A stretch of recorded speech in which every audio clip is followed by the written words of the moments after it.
যখন আমরা আইনের প্রতি শ্রদ্ধাশীল থাকবো না, ততক্ষণ পর্যন্ত আসলে প্রকৃত অর্থে দেশ ঠিক করা খুব কঠিন হবে। বক্তৃতা দেওয়া যায় এক জিনিস, আর বাস্তবে কাজ করা আসলে প্রকৃত অর্থেই অন্য জিনিস। তা আমি এক্সপেক্ট করবো সকল প্রার্থীরা আইনের প্রতি শ্রদ্ধা প্রদর্শন করবেন এবং এক ধরনের উদাহরণ বা দৃষ্টান্ত স্থাপন করবেন। এই পোস্টারগুলো যেন এখানে আর না থাকে, নির্বাচনী আচরণ বিধি অনুযায়ী আমরা এগুলো ছড়িয়ে দেই এবং নির্বাচনী আচরণ বিধি মানাটাই আমাদের সকলের কাজ।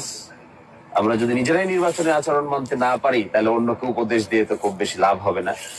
এই জন্য এটা আমি আজকে উদ্বোধন করে গেলাম। আমাদের হাতে যদিও আর 48 ঘন্টা সময় আছে গতকালকে থেকে, তো এই 48 ঘন্টা সময়ের প্রথম দিন যাচ্ছে। তো আমরা চাই আমরা সকলে আইন মানি, আইনের প্রতি শ্রদ্ধাশীল হন। আমরা নিজেরাও তা করতে চাই না, কেউ করুক সেটাও আমরা চাই না। তো এরই ভিত্তিতে আগামী